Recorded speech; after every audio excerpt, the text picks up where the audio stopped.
Subhash Chaudhary NVB school, subject economics, class 11th and 12th। It's common topic, ठीक है। यानी 11th और 12th दोनों ही कक्षाओं का एक कॉमन टॉपिक है जिस विषय की हम बात कर रहे हैं उसमें, और उस विषय का नाम है व्यष्टि अर्थशास्त्र। आज व्यष्टि अर्थशास्त्र और समष्टि अर्थशास्त्र से संबंधित न करके आज केवल अर्थशास्त्र की जो परिभाषाएं हैं उन परिभाषाओं से संबंधित अध्ययन करते हैं, जिसमें से एक वीडियो पहले लगभग 12 मिनट का डाल दिया गया है। ये दूसरा वीडियो है जिसमें आगे की जो परिभाषाएं हैं, यानी उस वीडियो में हमने मुख्य रूप से जो दो परिभाषाएं थी, एक धन संबंधी परिभाषा और दूसरी थी सीमितता प्रधान परिभाषा, इन दोनों का अध्ययन हमने कर लिया था। उसमें बताया गया था कि धन संबंधी या धन प्रधान परिभाषा यानी अर्थशास्त्र से संबंधित जो परिभाषाएं थी उन परिभाषाओं को मुख्य रूप से 5 भागों में विभाजित किया गया था। पहली जो परिभाषा थी वो धन प्रधान परिभाषा थी, जो एडम स्मिथ के द्वारा दी गई थी। एडम स्मिथ कौन है? एडम स्मिथ जो है वो अर्थशास्त्र के क्या है? पिता है। अर्थशास्त्र के क्या है? पिता है। यानी अर्थशास्त्र के जो जनक है वो भी कौन है? एडम स्मिथ ही है। एडम स्मिथ को अर्थशास्त्र का पिता, अर्थशास्त्र का जनक कहा जाता है। साथ ही उसमें पहले वाले वीडियो में अर्थशास्त्र की परिभाषा बता दी थी कि अर्थशास्त्र वह विषय है, वह सामाजिक विज्ञान है जिसमें सीमित संसाधनों में असीमित आवश्यकताओं का अध्ययन किया जाता है, ताकि जो संसाधन हैं उन संसाधनों का अधिक से अधिक प्रयोग किया जा सके। साथ ही दूसरी यदि परिभाषा देखें अपने अकॉर्डिंग, तो अर्थशास्त्र एक सामाजिक विज्ञान है जिसके अंतर्गत जो भी व्यक्तिगत इकाई है या अपना जो देश है या देश की जो आर्थिक इकाइयां हैं उन आर्थिक इकाइयों का अध्ययन किया जाता है।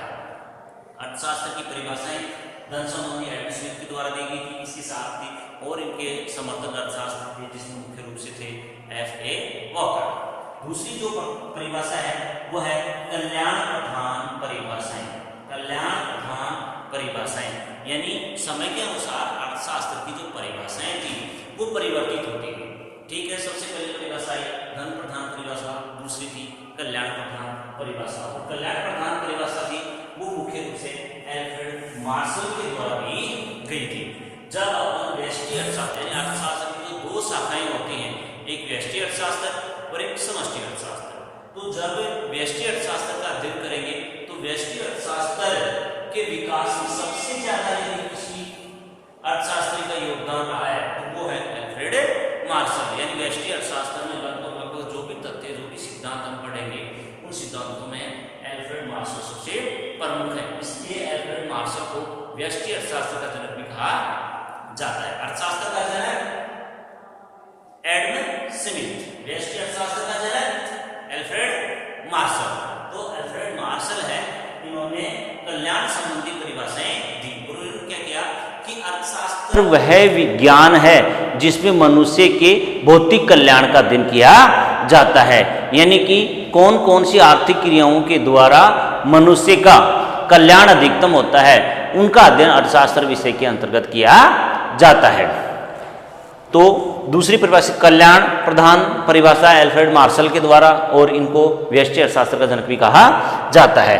तीसरी परिभाषा सीमितता प्रधान परिभाषा थी जो जॉन रॉबिन्सन के द्वारा दी गई थी, जो कि जॉन रॉबिन्सन के द्वारा दी गई थी, जो मैंने पहले आपको पहले वाले वीडियो में बता दी है और एक बार फिर रिपीट कर देता हूं इसको कि जॉन रॉबिन्सन के अनुसार अर्थशास्त्र वह है विषय है जिसमें सीमित संसाधन और असीमित आवश्यकताओं का अध्ययन किया जाता है। इसके साथ ही साथ इन्होंने ये भी बताया था कि अर्थशास्त्र का अध्ययन क्यों किया जाता है। तो अर्थशास्त्र का अध्ययन करने के पीछे इन्होंने मुख्य रूप से 3 कारण बताए हैं, और जो 3 कारण हैं वो कौन से हैं? सबसे पहला कारण है कि संसाधन सीमित होते हैं, यानी कि इनकी परिभाषाओं से ही लिया गया सब कि संसाधन सीमित होते हैं, व्यक्ति की आवश्यकताएं असीमित होती हैं और संसाधनों के वैकल्पिक प्रयोग होते हैं। संसाधनों के वैकल्पिक प्रयोग होते हैं। संसाधनों के वैकल्पिक प्रयोग यानी कोई भी संसाधन जिसको 2 या 2 से अधिक कार्यों में लगाया जा सके, ऐसे संसाधनों का अध्ययन इसमें किया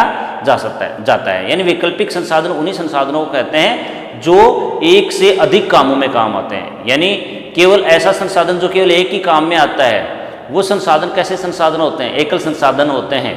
ठीक है, वो वैकल्पिक संसाधनों के अंतर्गत नहीं आते हैं। तो वैकल्पिक संसाधन वे संसाधन होते हैं जिनको एक से अधिक कार्यों में प्रयुक्त किया जाता है। जैसे उत्पादन के मुख्य रूप से जो साधन होते हैं वो अर्थशास्त्र में 5 माने गए हैं। सबसे पहला होता है जैसे भूमि है, भूमि में कई प्रकार से आप काम में ले सकते हो, स्कूल बना सकते हो, कोई हॉस्पिटल बना सकते हो, मकान बना सकते हो, खेती कर सकते हो। तो भूमि संसाधन है, इसके कई प्रयोग हैं, ठीक है। दूसरा है श्रम, यानी श्रम यानी कोई भी व्यक्ति टीचर बन सकता है, डॉक्टर बन सकता है या अन्य कोई कार्य भी कर सकता है, ठीक है। पहला भूमि, दूसरा श्रम, तीसरा है उद्यमी यानी जो मालिक होता है, एक होता है संगठनकर्ता चौथा, और एक होता है साहसी। ये 5 मुख्य रूप से उत्पादन के संसाधन होते हैं। अर्थशास्त्र में 5 संसाधनों को प्रधानता दी गई है: भूमि, श्रम, साहस, संगठन और उद्यमी। तो वैकल्पिक संसाधन हैं। अगला आता है विकास प्रधान परिभाषाएं। विकास प्रधान जो परिभाषाएं थी वो प्रोफेसर सैमुअल्सन के द्वारा दी गई थी, और इन्होंने क्या कहा था कि अर्थशास्त्र वह विषय है जिसमें एक देश की जो अर्थव्यवस्था है उसकी जो आर्थिक क्रियाएं हैं, उन आर्थिक क्रियाओं में किस प्रकार का परिवर्तन होता है, किस प्रकार का विकास होता है, उसका अध्ययन किया जाता है कि पहले और आगे जो समय है उसमें किस प्रकार का विकास या किस प्रकार का जो परिवर्तन है वो इसमें आ रहा है, इसका अध्ययन इसके अंतर्गत किया जाता है। अगली जो परिभाषा आती है वो आवश्यकता विहीनता की परिभाषा। आवश्यकता विहीनता की परिभाषा, आवश्यकता विहीनता की जो परिभाषा थी, ये परिभाषा प्रोफेसर जे.के. मेहता के द्वारा दी गई थी। यानी अर्थशास्त्र की जो परिभाषाएं दी थी उन परिभाषाओं में एकमात्र जो अपने अर्थशास्त्री थे वो हैं प्रोफेसर जे.के. मेहता। इनके द्वारा आवश्यकता विहीनता की परिभाषा दी गई थी, और इनके द्वारा क्या कहा गया था कि अर्थशास्त्र वह विषय है जिसके अंतर्गत एक व्यक्ति की जो आवश्यकताएं होती हैं उन आवश्यकताओं को न्यूनतम किया जाए। व्यक्ति की आवश्यकताएं होती हैं, उन आवश्यकताओं को न्यूनतम किया जाए। यानी एक व्यक्ति की अधिकतम आवश्यकताएं नहीं होनी चाहिए, जो आवश्यकताएं हैं कम से कम आवश्यकताएं होनी चाहिए, जिससे कम से कम संसाधनों का उपयोग किया जाएगा, और उन संसाधनों का प्रयोग आगामी जो पीढ़ियां हैं उनके लिए भी आएगी। इनकी परिभाषा जो वर्तमान में एक अवधारणा चल रही है सतत विकास की अवधारणा, उस सतत विकास की अवधारणा से जुड़ी हुई परिभाषा है प्रोफेसर जे.के. मेहता के द्वारा। इस प्रकार ये जो अर्थशास्त्र की परिभाषाएं हैं, अर्थशास्त्र किसे कहते हैं, यानी अर्थशास्त्र वह सामाजिक विज्ञान है जिसमें व्यक्तिगत इकाई, एक देश की इकाई या जो भी आर्थिक क्रियाएं होती हैं उन आर्थिक क्रियाओं का अध्ययन किया जाता है। या अर्थशास्त्र की परिभाषा एक जैसे एग्जाम्पल लें तो देखते हैं, जिस प्रकार एक गृहिणी होती है, एक गृहिणी होती है, हाउसवाइफ होती है, वो क्या सोचती है कि कम से कम संसाधनों में अपने परिवार का अधिक से अधिक कल्याण करना चाहती है। उसी प्रकार अर्थशास्त्र भी एक ऐसा विषय है जो कम से कम जो संसाधन होते हैं उन संसाधनों में देश के जो लोग हैं, व्यक्तिगत इकाइयां हैं, आर्थिक इकाइयां हैं, एक समूह है जो अपना देश है, इसका अधिक से अधिक आर्थिक कल्याण करना चाहते हैं।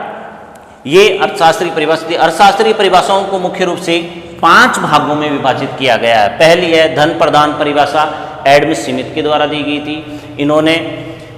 फिर दूसरी परिभाषा है कल्याण प्रदान परिभाषा जो अल्फ्रेड मार्शल के द्वारा दी गई थी। तीसरी जो परिभाषा है वो है सीमितता प्रधान परिभाषा जो जॉन रॉबिन्सन के द्वारा दी गई थी। चौथी है जो परिभाषा वो विकास प्रधान परिभाषा जो कि प्रोफेसर सैमुअल्सन के द्वारा दी गई थी। और लास्ट जो परिभाषा है वो है आवश्यकता विहीनता की परिभाषा जो कि भारतीय अर्थशास्त्री प्रोफेसर जे.के. मेहता के द्वारा दी गई थी। ये जो परिभाषाएं हैं ये हमें हमारे 11th क्लास और 12th क्लास दोनों में समान रूप से है। अब आगे इसमें जो नेक्स्ट वीडियो होगा अपना उसमें पढ़ेंगे कि अर्थशास्त्र है लेकिन क्या है, अर्थशास्त्र क्या है, अर्थशास्त्र कला है अथवा विज्ञान, अर्थशास्त्र कला है अथवा विज्ञान, इनका अध्ययन करेंगे। यानी अर्थशास्त्र की प्रकृति, अर्थशास्त्र की प्रकृति है वो कैसी है। तो अर्थशास्त्र की जो प्रकृति यदि संक्षिप्त में बताना चाहूँ तो अर्थशास्त्र की जो प्रकृति है वो कला एवं विज्ञान दोनों हैं। अब इसमें कला किस रूप में है और विज्ञान किस रूप में है, इन दोनों का अध्ययन अलग अलग पार्ट में करेंगे। जैसे कला किसे कहते हैं, यानी किसी भी कार्य को किसी भी कार्य को सर्वश्रेष्ठ ढंग से करना ही क्या होता है, कला होती है। किसी भी कार्य को सर्वश्रेष्ठ तरीके से करना ही क्या है, कला है। इस प्रकार अर्थशास्त्र क्या है, एक कला है, क्योंकि इसमें सीमित संसाधनों द्वारा व्यक्ति की अधिकतम जो आवश्यकताएं होती हैं उनकी पूर्ति करना भी क्या है, एक कला है। विज्ञान जिसका क्रमबद्ध अध्ययन किया जाता है और जिसके तथ्यों की जांच की जा सकती है वो क्या होती है, विज्ञान होती है। तो अर्थशास्त्र क्या है, एक विज्ञान भी है। कैसे है, जैसे इसमें अभी सेकंड चैप्टर में पढ़ेंगे कि मांग का सिद्धांत, समसीमांत उपयोगिता का नियम, तो ये क्या है, विज्ञान भी है। तो अर्थशास्त्र की यदि प्रकृति देखते हैं तो अर्थशास्त्र की प्रकृति विज्ञान एवं कला दोनों की है। यही क्वेश्चन यदि अपने आ जाता है 1 नंबर में कि अर्थशास्त्र की प्रकृति कैसी है या अर्थशास्त्र की प्रकृति क्या है या अर्थशास्त्र की प्रकृति कैसी है, तो अर्थशास्त्र की प्रकृति कला एवं विज्ञान दोनों है। इसमें से कोई भी रीजन पूछ सकता है, कला क्यों है, विज्ञान क्यों है। इसका अध्ययन जो अगला वीडियो होगा अपना उसमें अध्ययन करेंगे। ठीक, थैंक यू।